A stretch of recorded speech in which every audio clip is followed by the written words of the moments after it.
शहीद जीतराम गुर्जर की प्रतिमा अनावरण के कार्यक्रम में मंचासीन हमारे पार्टी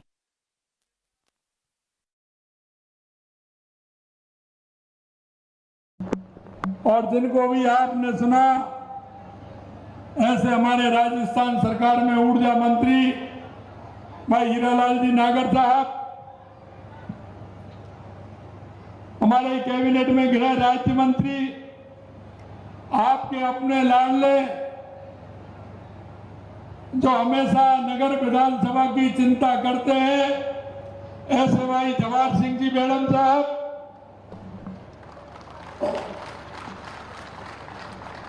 हमारी पार्टी के पूर्व सांसद रामस्वरूप कोहली जी, पूर्व विधायक बच्चू बंसीवाल जी, बसेड़ी के पूर्व विधायक सुखराम कोहली जी, हमारे कठुमर के विधायक भाई खींची साहब, पार्टी के जिला अध्यक्ष मनोज भारद्वाज जी, रामगढ़ के हमारे प्रत्याशी रहे भाई जय आहूजा जी, पार्टी के जिला अध्यक्ष भाई रविंद्र जैन जी, सत्येंद्र गोयल जी, भानु प्रताप जी,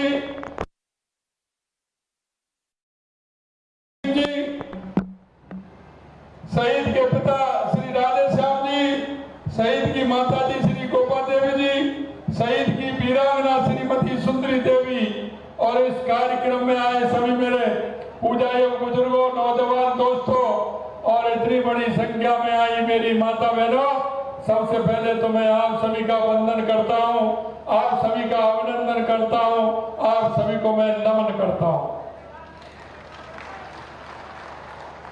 मित्रों, सबसे पहले तो मैं शहीद जीतराम गुर्जर को श्रद्धा सुमन अर्पित करता हूं और मैं कहना चाहता हूं कि इस सुंदरावली की इस मातृभूमि पर शहीद जीतराम गुर्जर की प्रतिमा अनावरण करके मैं खुद को गौरवान्वित एवं सम्मानित महसूस कर रहा हूं, क्योंकि उन्होंने इस देश के लिए और अपनी मातृभूमि के लिए अपने आप को समर्पित कर दिया। मैं उनके माता पिताओं को भी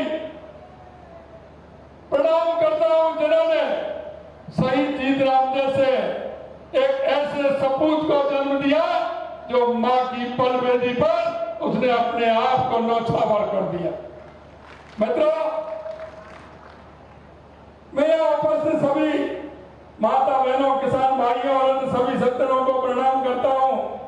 हमारा राजस्थान वीरों की धरती है, जिसे अपनी आन बान और शान के लिए जाना जाता है। यही नहीं, हमारा इतिहास साहस, शौर्य और शक्ति के साथ ही त्याग और बलिदान का लिए असंख्य उदाहरण हमारे यहाँ आपको मिलेंगे। हमारी इस मिट्टी ने देश को असंख्य वीर और वीरांगना दिए हैं, जिन्होंने मातृभूमि की रक्षा के लिए अपने आप को न्यौछावर कर दिया।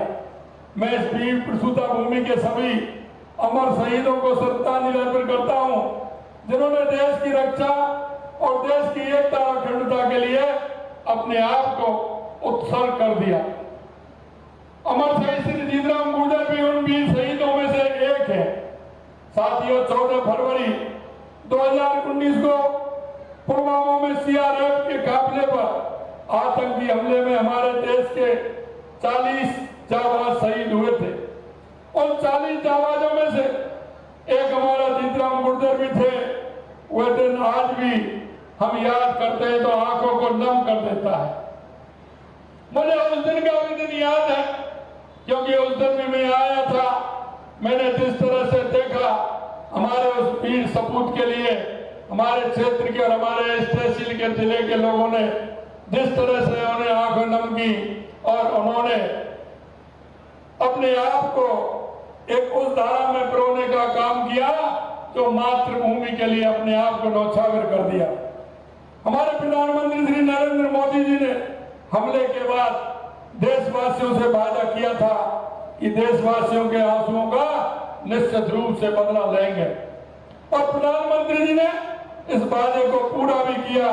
भारतीय वायुसेना ने 26 फरवरी 2019 को बालाकोट में एयर स्ट्राइक से पाकिस्तान को मुंहतोड़ जवाब देने का काम हमारी सेना के जवानों ने किया। भारतीय जवानों ने पाकिस्तान की सीमा में घुसकर आतंकवादियों के ठिकाने को नेस्तनाबूद करने का काम किया। पाकिस्तान के सारे रडार सिस्टम चकमा देकर हमला करना आसान नहीं था, लेकिन हमारी सेना ने सारी चुनौतियों को पार करते हुए पाकिस्तान को सबक सिखाने का काम किया। यह देश के यशस्वी प्रधानमंत्री नरेंद्र मोदी जी के नेतृत्व में हुआ। यही नहीं, देश की सुरक्षा में राजस्थान के वीर हमेशा आगे रहते हैं और श्री जीतराम गुर्जर भारत मां की रक्षा के लिए शहादत देकर अमर हो गए। मैं आपसे कहना चाहता हूं कि जिस तरह से शहीद जीतराम ने अपने आप को मातृभूमि के लिए समर्पित कर दिया, हम कहना चाहते हैं कि प्रदेश में कांग्रेस की सरकार ने शहीद श्री जीतराम की वीरांगना और उनके परिवार के साथ जिस तरह से वार्ताव किया, उससे केवल मैं ही नहीं बल्कि पूरा प्रदेश एवं देश आहत हुआ था। जिस तरह से उन्होंने हमारी वीरांगनाओं के साथ जो किया था वो सभी आप जानते हैं। विधानसभा चुनावों से प्रदेश की जनता ने स्पष्ट संदेश दिया कि हमारे शहीदों को बुरा बर्ताव करने वालों को माफ नहीं किया जाएगा। मैं आपसे इतना कहना चाहता हूं मेरे भाई और बहनों कि जिस तरह से हमारी सरकार ने किसानों के लिए और हमारे शहीदों के लिए और गरीबों के लिए हमारी जो एक योजना है, हमने कहा है, आपने देखा होगा कि हम उससे पहले शहीदों के बारे में क्या स्थिति होती थी, लेकिन हमारी केंद्र में जैसे ही सरकार थी, माननीय अटल बिहारी वाजपेयी जी ने निर्णय लिया और उन शहीदों को सम्मान देने का काम किया।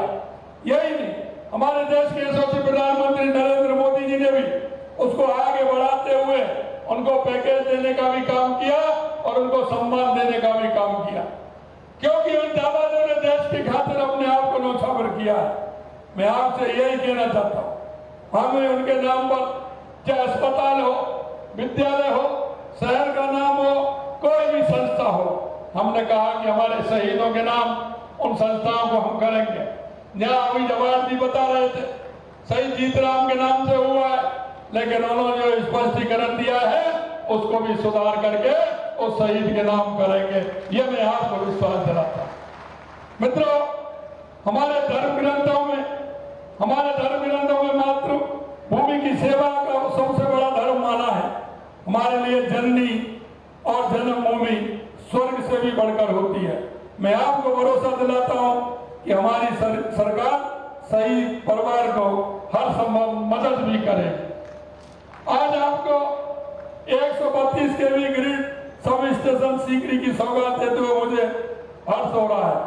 हमारे गांव विकसित हो, हमारे किसान मजबूत हो, विकास हर गांव तक पहुंचे, इस संकल्प के साथ हमारी सरकार काम कर रही है।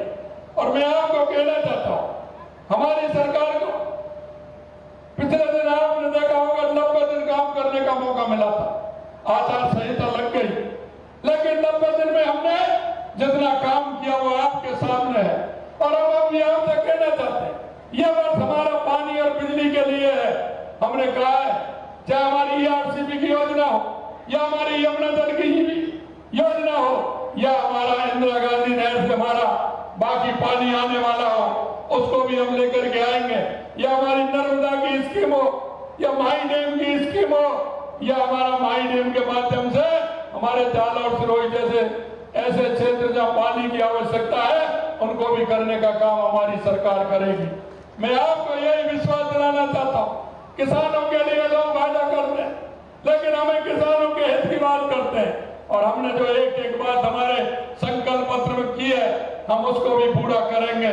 आपने देखा होगा, हमने कहा था किसानों की सम्मान निधि बढ़ाएंगे, 6000 रुपए केंद्र की सरकार देती है, 2000 रुपए बढ़ाने का काम हमने किया है और जल्दी वो आपके खातों में आने वाली है।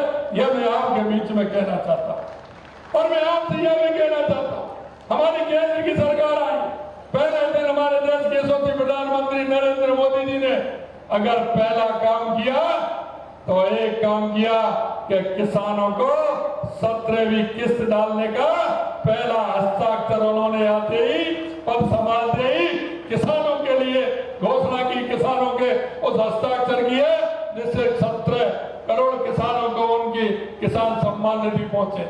अगर पहली कैबिनेट की मीटिंग होती है तो आपको पता है देश के यशस्वी प्रधानमंत्री नरेंद्र मोदी जी के नेतृत्व में पहली कैबिनेट की मीटिंग होती है तो उसमें 3 करोड़ से ज्यादा गरीब लोगों को मकान बनाने का प्रस्ताव उसमें पास होता है कैबिनेट में। ये हमारी सरकार, चाहे वो राज्य की हो या केंद्र की हो, ये हमारे किसान और मजदूर के को लेकर के हमारी ये सरकार और किसान और मजदूर के उत्थान के लिए ये सरकार काम कर रही है। मैं आपसे कहना चाहता हूं मेरे भाई और बहनों, आपने देखा होगा कि जिस तरह से हमारी सरकार ने हमने आवश्यकता कहा, किसानों से कहा, किसानों से हमने वायदा किया है कि आने वाले समय में हमारा किसान रात को बिजली मिलती है, लेकिन हमने उनसे वायदा किया है कि आप चिंता मत करिए, हमारे किसान को दिन में बिजली मिलेगी, हम आगे चल करके दिन में किसानों को बिजली देंगे। आज हमारी स्थिति ऐसी थी, जिस दिन हम सरकार में आए थे हमने देखा था 90 करोड़ रुपए से ज्यादा बिजली विभाग का हमारा घाटा था, 90 करोड़ रुपए से ज्यादा घाटा देकर के गए थे। यही नहीं, जिस तरह के घोटाले उसमें चल रहे थे, हमने कहा हम घोटालेबाजों को भी छोड़ने वाले नहीं है। और आपने देखा होगा कि घोटालेबाज धीरे धीरे नंबर पर आ रहे हैं, हम उनको भी छोड़ने वाले नहीं है। और हमने कहा था कि किसान बिजली के लिए और पानी के लिए परेशान होता है, हमने आपसे यह भी कहा था कि पानी को लेकर के हमने कहा कि हमारा ये साल पूरा पानी के लिए है और पानी के लिए हम काम करेंगे। हमारी जो जल मिशन है उसके माध्यम से हर घर नल से जल पहुंचाने का काम हमारी सरकार करेगी। मित्रों, हमारी केंद्र सरकार ने पिछले समय सरकार को पैसा दिया, लेकिन उन्होंने उस पैसे का सही तरह से उपयोग नहीं किया। और आपसे मैं कहना चाहता हूं, या तो उस पैसे का उपयोग नहीं किया, और उपयोग अगर किया तो वो भ्रष्टाचार में किया, भ्रष्टाचार में किया। और आप देख रहे हैं, और हमने ये भी कहा है, चाहे कोई कितना भी बड़ा व्यक्ति हो, अगर उसने भ्रष्टाचार किया है तो हम उन्हें छोड़ेंगे नहीं। हमने आपसे और भी वादे किए थे, हमने आपसे कहा था कि हमारे किसानों के बेटे के साथ, बेटियों के साथ जो अन्याय करने का काम किया है, लगातार 19 में से 17 पेपर लीक करने का काम किया है, आपने देखा होगा एक एक करके अंदर आ रहे हैं ना, अंदर आ रहे हैं ना, 110 से ज्यादा लोगों को अंदर करने का काम हमारी सरकार ने किया है। मैं आपसे कहना चाहता हूं, एसओजी तो पहले भी थी, अरे भाई पहले भी एसओजी थी, ये काम क्यों नहीं किया? और अभी तो एक ही पेपर है, अभी और आगे आने वाले हैं। चिंता मत करिए, जिन्होंने युवाओं के साथ धोखा दिया है, युवाओं को आंसू देने का, आंख में आंसू लाने का काम किया है, उनको किसी भी कीमत पर बख्शा नहीं जाएगा। यह मैं आपको विश्वास दिलाना चाहता हूं। मेरे भाई और बहनों, मैं आपसे इतना कहना चाहता हूं, हमारी सरकार ने आपसे वायदा किया था कि हम गेहूं पर एमएसपी बढ़ाएंगे। 2275 रुपए थे, 125 रुपए बढ़ा करके 2400 रुपए करने का काम गेहूं को हमारी सरकार ने किया है। यही नहीं मेरे भाई और बहनों, हमने कहा फसली ऋण वितरण योजना 10,000 करोड़ रुपए का ब्याज मुक्त फसली ऋण उपलब्ध कराएंगे, वो भी कराने का हम काम कर रहे हैं। यही नहीं, 41,137 नवीन कृषकों को ऋण उपलब्ध कराने का काम हमारी सरकार ने किया है। 40,000 से अधिक कृषि कनेक्शन जारी करने का काम इन 2 महीनों में 90 दिन वो मिले थे, और अभी 40,000 कृषि के कनेक्शन देने का काम हमारी सरकार ने किया है। और मैं आपको यह और कहना चाहता हूं, 50,000 से अधिक किसानों के खेतों में सोलर पंप स्थापित उसकी स्वीकृति किया जा चुकी है, और 50,000 अभी हम और करने वाले हैं। और इसलिए आपसे मैं कहना चाहता हूं कि सोलर के माध्यम से हम किसानों को बिजली देने वाले हैं। बीज, फर्टिलाइजर, मशीनरी आदि को सस्ते दाम में उपलब्ध कराने के लिए ग्राम पंचायत में 14,000 पीएम किसान समृद्धि केंद्र स्थापित किए हैं। उनके माध्यम से हम किसान को उन मशीन दिलाने का काम भी हम करेंगे। और आपने देखा होगा किसान क्रेडिट कार्ड तो मिलते देखा होगा, लेकिन गोपाल क्रेडिट कार्ड आपने मिलते हुए नहीं देखा होगा। हम 5 लाख गोपालकों को 1 लाख रुपए का गोपालक क्रेडिट कार्ड दे करके किसानों को हम आगे बढ़ाने का काम करेंगे। क्योंकि हमने देखा हमारा किसान खेती का काम करता है, लेकिन वो गौपालने का काम भी करता है। क्यों ना उस किसान को गौपालक क्रेडिट कार्ड दिया जाए। हमने गौपालक क्रेडिट कार्ड भी दिया और बिना ऋण के उसमें ब्याज मुक्त ऋण में वो उपलब्ध कराया जाएगा। हर किसान को 1 लाख रुपए का वो क्रेडिट कार्ड मिलेगा। पशुओं को शीघ्र चिकित्सीय सेवा उपलब्ध कराने के लिए 248 मोबाइल वेटनरी इकाइयों की शुरुआत की गई है। आपने देखा होगा आपके क्षेत्र में एक एम्बुलेंस आती होगी, हर गांव में जाती होगी। किसानों के अगर पशु बीमार होते होंगे उसका टेलीफोन नंबर करेंगे, उस पर पहुंच जाएगा। आपको जाने की जरूरत नहीं है कि वो पशु बीमार है, अगर लेकर के जाएंगे वो स्वयं चल करके वो एम्बुलेंस वहां आएगी और आपके पशुओं का इलाज करेगी। मित्रों, अंत में मैं इतना कहना चाहता हूँ कि आप निश्चित रूप से जिस तरह से आपने मन और भाव से हमारी राजस्थान की सरकार को चुना है, मैं आपसे इतना ही कहना चाहता हूँ कि हमने हर वर्ग के लिए हमने जिस तरह से एक लगातार, चाहे वो हमारा किसान हो, मजदूर हो, हमारा युवा हो, हमारी महिला हो, सबके लिए हमने योजना बनाते हुए काम किया है। मैं आपसे एक ही निवेदन करना चाहता हूं, और आपने सुना भी होगा कि माननीय यशस्वी प्रधानमंत्री नरेंद्र मोदी जी ने एक आह्वान किया है कि हर व्यक्ति अपने मां के नाम का एक वृक्ष लगाएगा, एक पेड़ लगाएगा। हम पर्यावरण को आगे बढ़ाते हुए मैं आपसे इतना ही कहना चाहता हूं, आने वाला समय बारिश का समय है। आप सभी से मैं यही कहना चाहता हूं कि आने वाले बारिश के समय में हम सभी को वृक्ष लगाने होंगे। और हमारी राजस्थान की सरकार ने 7 करोड़ वृक्ष लगाने का काम किया कि 7 करोड़ वृक्ष हम पूरे राजस्थान के अंदर लगाएंगे। हमने लक्ष्य लिया है। मैं आप सभी किसान भाइयों से निवेदन करना चाहता हूं कि आप लगाइए, स्कूल विद्यालय में लगाइए, खेत में लगाइए, माता के नाम पर लगाइए, बेटी के जन्मदिन पर लगाइए, बेटे के जन्मदिन पर लगाइए और उसकी परवरिश करिए। हमारा राजस्थान पर्यावरण में एक नए आयाम स्थापित करे, ये मैं आपसे निवेदन करना चाहता हूं। अंत में आपसे इतना ही कहना चाहता हूं कि पुनः श्री जीतराम गुर्जर जी को श्रद्धांजलि देता हूं और सभी सुंदरावली एवं सभी नगर विधानसभा एवं सभी जिले से जो आए मेरे पूजा एवं बुजुर्ग नौजवान दोस्त माता और बहन सभी का मैं अभिनंदन करता हूं, वंदन करता हूं और आपको ये विश्वास दिलाता हूं हमारी जो सरकार कहेगी उसको पूरा करेगी। जवाहर जी ने मेरे को एक सुंदरावली का कुछ काम की मांग दी है। वैसे तो 2-3 काम तो उनके वैसे ही हो गए, बाकी के जो काम है निश्चित रूप से आप मानिए कि उन कामों को पूरा करेंगे। और इन्होंने कहा है कि सुंदरावली का बाईपास बनना चाहिए।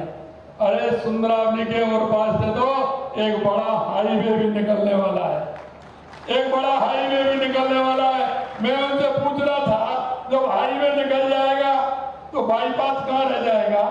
भाई उसको निकलने दो, उससे कहाँ जोड़ना है जोड़ेंगे उसको। निश्चित रूप से सुंदरावली वालों को चिंता करने की जरूरत नहीं है, बिल्कुल पूरी तरह से जोड़ेंगे। भाई एक बात और बता दूं मैं आपको कि जवाहर जी का तो समझाना आया है, ये तो लगातार पूरी तरह से मांग कर रहे हैं। और मैं यही कहना चाहता हूं आपसे कि भरतपुर जिले में किसी भी प्रकार की कोई कोर कसर नहीं छोड़ी जाएगी। या आप विश्वास करिए जो भी काम होंगे निश्चित रूप से पूरे किए जाएंगे। आप सभी ने जो लाड और प्यार दिया है उसके लिए मैं आपको पुनः धन्यवाद देना चाहता हूं। आप सभी को बहुत बहुत धन्यवाद। नमस्कार, जय हिंद, जय भारत।